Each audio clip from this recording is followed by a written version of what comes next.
हम दोनों पहले लड़ते थे फिर दोनों रोते थे।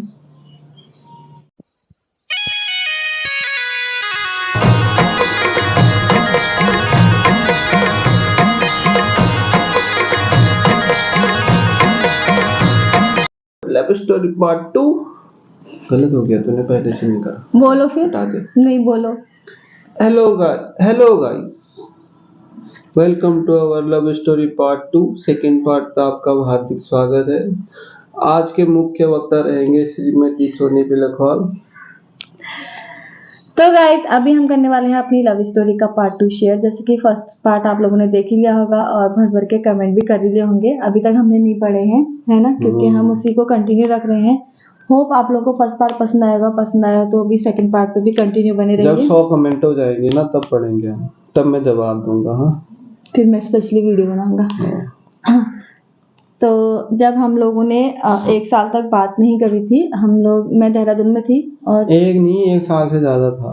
हाँ 1 साल से ज्यादा था, हो सकता है। मैं उसमें वहां भी गया था, मुंशारी भी घूमने गया था। हाँ, बिना मेरी परमिशन तेरी के। बर्थडे के दिन तू तो बात ही नहीं करता था। मैंने बर्थडे विश किया था लेकिन तेरे को ना। हाँ तूने नहीं किया था। हाँ हाँ। नहीं, सच में ऐसा पार्टनर मिलना बहुत किस्मत की बात होती है। ये नहीं कि ये मेरे साथ बैठे, मैं इसलिए बोल रही हूँ। सर मैं बहुत लकी हूँ कि मुझे मोटू मिला है, क्योंकि लेकिन मैं मोटो पहले नहीं था, मैं ऐसा नहीं था। मैंने थोड़ा मोटा किया आपको। किसने किया फिर? अपने आप थोड़े ना होते। तो गाइस उसके बाद 1-1.5 साल बात नहीं करने के बाद मैंने एक दिन, मतलब मुझे भी एहसास हो गया था कि मैं उनके बिना नहीं रह सकती हूँ। तो मैंने उनको एक मैसेज किया था। उसके बाद वो उस टाइम पे थाईलैंड गए हुए थे तो नेटवर्क में नहीं थे। जैसे ही वो नेटवर्क में आए तो मेरा मैसेज उन तक पहुँच गया था। तो वो छुट्टी भी आने वाले थे। उसके बाद फिर हम लोग शायद कुछ महीने बाद ही, तो फिर वो छुट्टी आए, फिर हम लोग मिले एक बार। क्योंकि होता है ना, इतने साल की मेमोरीज थी और अच्छी बुरी साथ में आना जाना और मिलना जुलना, इतनी जल्दी किसी का रिश्ता टूटता नहीं है। फिर और ऊपर से मुझे तो ऐसा लगता है कि हम लोग की जोड़ी ऊपर से बन के आई थी तो उसे तो कोई भी नहीं तोड़ सकता था, ना हम, ना भगवान और ना हमारे घर वाले, है ना। तो चलिए, उसके बाद हम लोगों ने 1-1.5 साल बाद फिर से, पता नहीं, वो कहते हैं ना जोड़ियां जो होती है ऊपर से बन के आती है। फिर कोई भी कितनी भी कोशिश कर ले, जब हम लोग बात नहीं कर रहे थे फिर हमारे घर वाले तो हम लोगों के लिए अलग अलग जगह ढूंढने लग गए थे। तो मेरे पति के लिए भी किसी ने कोई लड़की ढूंढ दी थी। मैंने एक ही बार ढूंढ रखी थी बस, फिर मैंने मना कर दिया था। फिर मैंने ढूंढ रखी थी। हाँ सच में ढूंढी थी। मैंने कितनी लड़कियां ढूंढी बताए। नहीं सच में, लेकिन मैं बताती हूँ, इन्होंने बात की थी एक लड़की से, फिर मैंने उसको बहुत अच्छे से धोया। लेकिन अगर वो मेरी वीडियो देख रही है तो मैं बता देती हूँ।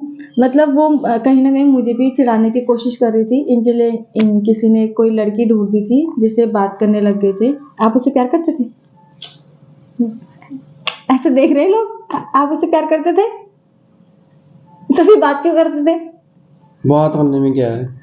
और उसने, पता, वो तो मतलब उसने बिल्कुल हाथ में मेहंदी लगा के और इनका नाम भी लिख रखा था, जिसकी वजह से मुझे बहुत गुस्सा आया और मैंने उसको बहुत कुछ सुनाया। इसकी वजह से इसने भी अपने दोनों हाथों में नाम लिखा के लाई थी। अगले दिन मेहंदी अगले दिन तो मत ही बोलो यार, वो तो बाद में लिखवाया नहीं था। आई थी। तो देखो, एक हाथ में तो सब लिखाते हैं, इसने एक झूठ में मत इंग्लिश बोलो यार, में, 2 एक हाथ में में हिंदी में भी फोटो है, मैं दिखाऊंगा तेरे को। दिखाना जरा। हाँ। मैं झूठ बोल रही, पापी इंसान। एक में हिंदी में, एक में इंग्लिश में लिखा के। नहीं, ये झूठ है, बाद में बनवाया था, मतलब ऐसे लिखाया था। और मैं आपको एक चीज बता देती हूँ, तो मैंने उस लड़की को बहुत सुनाया। फिर भी इन्होंने बोला कि ऐसी तू मेरे से बात नहीं कर रही थी, तो मेरे को किसी ने नंबर दिया, मैं ऐसी बात करने लग गया। और जब मैं इनसे बात करती थी उस दौरान भी इनको गोवा में किसी लड़की ने प्रपोज किया। लेकिन मतलब मेरी लाइफ में इनके ऐसे दोस्त आते हैं ना जो मुझे सब कुछ बताते रहते हैं, खबरी दोस्त। लेकिन जो मुझे, और पता है, उन्होंने मुझे बहुत बड़ी बड़ी चिट्ठी भेजी थी जिन्होंने मुझे सब कुछ बताया था। लेकिन उन्होंने हमेशा, लेकिन इन्होंने उस लड़की को बोला कि मैं ऑलरेडी रिलेशन में हूँ, मैं किसी और से प्यार करता हूँ। और वो भैया बोले हम उस लड़की के पीछे इतना पड़े रहते थे, लेकिन उसने इसको प्रपोज किया, इसने भी उसका प्रपोजल ठुकरा दिया। तो उसके बाद गाइस हम लोग बात करने लगे। फिर बड़ी मुश्किल से घर वालों को कन्विंस करना उस टाइम पे बहुत ज़्यादा मुश्किल था। मैंने तो चलो मम्मी से बात करी तो थोड़ा बहुत बोला मम्मी ने, तुम लोग क्या कर रहे हो ये वो। लेकिन फिर मम्मी मान गई, हम दोनों से बात करने लगी मम्मी। तो पहले अब तुम्हारे Q&A से भी ज्यादा होते हैं, Q&A कहते हैं ना। Q&A। क्वेश्चन एंड आंसर वाला। हाँ, उससे तो भी ज्यादा क्वेश्चन आते हैं घर वालों से कि आज थोक तक के भाव ऐसे क्या कर फेंके रहे थे, जाते हैं ये ना। कर रहे थे, वो कर रहे थे। वो टाइम में बहुत ज्यादा मुश्किल होता है क्योंकि वो खुद ही हम लोगों ने अपने सर पे पैर पे कुल्हाड़ी मार रखी थी, तो झेलना भी हम लोग को ही था। तो सबसे पहले लेकिन हम उस टाइम पे हमें सपोर्ट किया था सिर्फ मम्मी ने। तो सबसे पहले मम्मी ने सपोर्ट किया था, मेरी मम्मी ने। उसके बाद क्योंकि मेरी मम्मी ने ना, जब मैं 11th क्लास में पढ़ती थी तब मेरे पतिदेव के लिए रिंग बनाती थी एंगेजमेंट की। और जब हम बात नहीं करने लगे तब बोलती थी कि अब मेरे लल्लू की अंगूठी मैं किसको दूंगी, मेरा तो मन भी नहीं है, ये वो। फिर मम्मी ने बहुत मुश्किल से, मतलब किसी ऐसी थोड़ा बहुत बातों बातों में पापा को बताया, तो फिर पापा भी गुस्सा हो गए थे कि ये लोग मतलब ऐसे कर रही है वो। फिर इन्होंने भी अपनी मम्मी को बताया, है ना। इन्होंने भी अपनी मम्मी को बताया, तो फिर मम्मी भी कहने लगी तुम लोग को जो करना है, मैं कुछ नहीं बोलने वाली हूँ, क्योंकि उस वहाँ भी पापा गुस्सा हो रहे थे, है ना। महाभारत चल रहा था। हाँ, वहाँ पे मतलब ऐसा था कि काफी ज्यादा ससुराल इनके घर पे ज्यादा चल रहा था। ऐसे तीर आ रहे थे ना, सो। लेकिन पता है क्या कहते हैं कि लोग कहते हैं कि फैमिली वाले सपोर्ट करते हैं, लेकिन कुछ लोग ऐसे भी थे ना जिन्होंने मुझे बहुत ज्यादा भड़का भी दिया था इनके खिलाफ, और हम मेरे ससुराल वालों के खिलाफ बहुत ज्यादा लोग हैं। और कुछ लोग ऐसे भी हैं जिन्होंने, जो मेरे रिलेटिव्स हैं, सो कॉल्ड रिलेटिव्स, जिन्होंने मेरे बारे में बहुत कुछ बोल दिया था मेरे ससुराल वालों, है ना, बहुत कुछ। बट इस इंसान ने बोला था कि मैं उसको जानता हूँ, मुझे पता है वो कैसी है। तो मुझे उन लोगों से, अगर मेरे ससुराल वाले भी अगर मेरे को बोलते ना, तो भी मुझे फर्क नहीं पड़ता, क्योंकि जिस इंसान से मेरी शादी होनी थी वो इंसान मेरे पे हमेशा ट्रस्ट करता था। फिर हमारे घर वाले जैसे तैसे मान गए, बहुत मुश्किल से। और फिर माने फिर हमारी एंगेजमेंट। फिर मतलब हाँ, फिर हमारे सब कुछ ठीक हो गया, मतलब हमारी लाइफ में भी एक अच्छा टाइम आ गया, क्योंकि सब लोग मान गए इस चीज़ को। लेकिन फिर कहीं ना कहीं ये था कि तुम लोगों को जो करना होगा अपनी मर्जी, कल के दिन कोई भी बात होगी हमें मत बोलना। ये चीज़ तो था। ये condition, term and condition applied कर दिए थे। हाँ, मतलब मैं एक बात बोलती हूँ, लाइक कभी भी ना, देखो अगर आप लव मैरिज भी करते हो अपने पेरेंट्स के अगेंस्ट जाके मत करो। एक टाइम पे ऐसा था, ये बोलते थे कि चलो हम कोर्ट मैरिज कर लेते हैं, बोला था ना, बोलते थे कि चलो हम कोर्ट मैरिज कर लेते हैं। और मेरी मम्मी भी कहती थी कर लो तुम लोग, क्योंकि वो इनकी बात ज़्यादा मान। लेकिन मैंने कभी नहीं इस चीज़ के लिए कभी हाँ नहीं बोला, क्योंकि मैं हमेशा कहती थी तुम भी अपने घर के इकलौते बेटे हो, मैं भी इकलौती बेटी हूँ। और मैं अपने पेरेंट्स के मतलब मैं नहीं चाहती कि कभी हमारे माँ बाप हमारी वजह से दुखी हो, बोले कि हाँ ये तो होता है कि हर किसी के माँ बाप एक्सपेक्ट कर लेते हैं, लेकिन ये है ना, लेकिन वो दुख तो रहता है कि भाई इन लोगों ने हमारी मर्जी के खिलाफ जाके शादी की। तो मैंने उस टाइम पे मैंने सही बोला था कि नहीं, हम कोर्ट मैरिज नहीं करेंगे, हम करेंगे तो घर वालों की मर्जी से ही शादी करेंगे। तो फिर हमारे घर वाले मान गए, फिर हमारी सगाई की बात चली, फिर चलो ठीक है, फिर हमारी मम्मियों की बात हुई, फिर मम्मी ने मेरी मम्मी को बोला कि लोगों ने बहुत कुछ बोला ये वो। और मुझे तो बहुत अच्छे से पता है किसने क्या बोला है करके। फिर लेकिन मेरी सासू माँ ने फिर मेरी मम्मी को एक चीज़ बोली थी कि अगर वो लड़की अच्छी होगी तो करके दिखाएगी, लोगों का मुंह अपने आप ही बंद हो जाएगा। होप सो कि लोगों का मुंह बंद भी हो गया होगा। और फिर दूसरी बात, फिर हमारे घर वाले, फिर हम दोनों के पापा घर आए, छुट्टी आए, और फिर हमारी सगाई हुई 2016 में हुई ना, 2016 में 23 नवंबर को। अभी हमारी एंगेजमेंट एनिवर्सरी थी, मैंने आपको बताया था।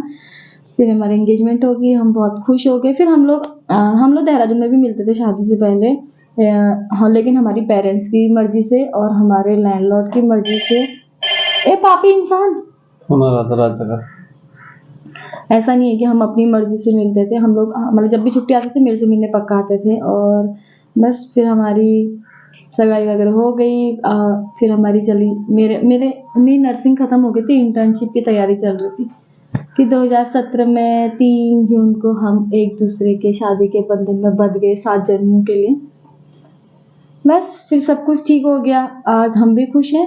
और हम फिर उसके बाद आज की डेट में हम पेरेंट्स बन गए।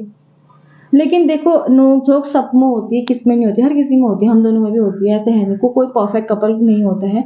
लेकिन अगर एक गुस्सा हो रहा है तो दूसरे को मनाना आना चाहिए। रोज होनी चाहिए नोक झोंक।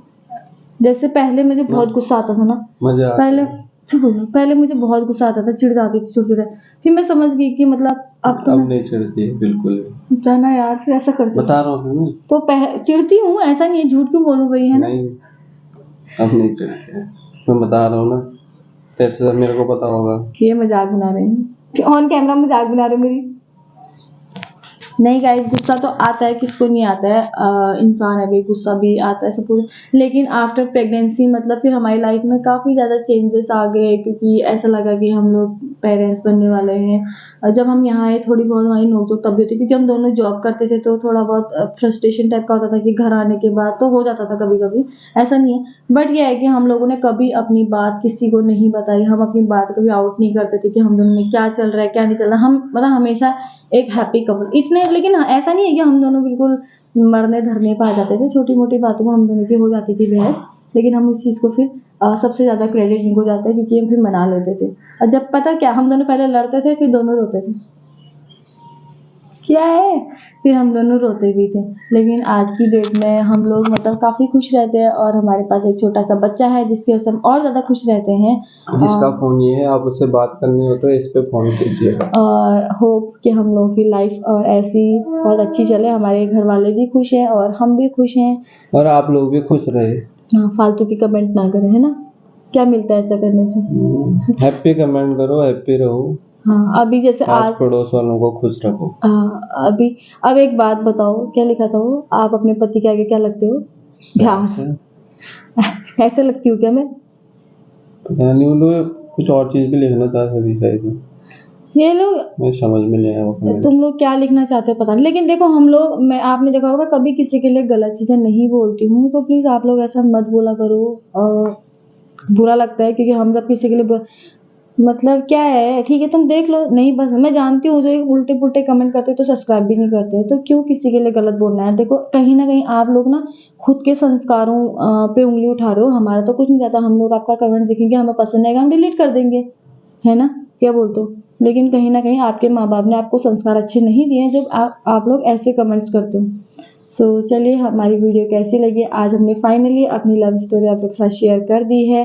और हमने ना आज तक कभी किसी को नहीं बताया था कि हम लोग बीच में मतलब ऐसे हम लोग अलग भी रहे थे एक-दूसरे से करके, क्योंकि हमारी 13 साल की जर्नी है, उसमें हम लोग 1 डेढ़ साल अलग भी थे।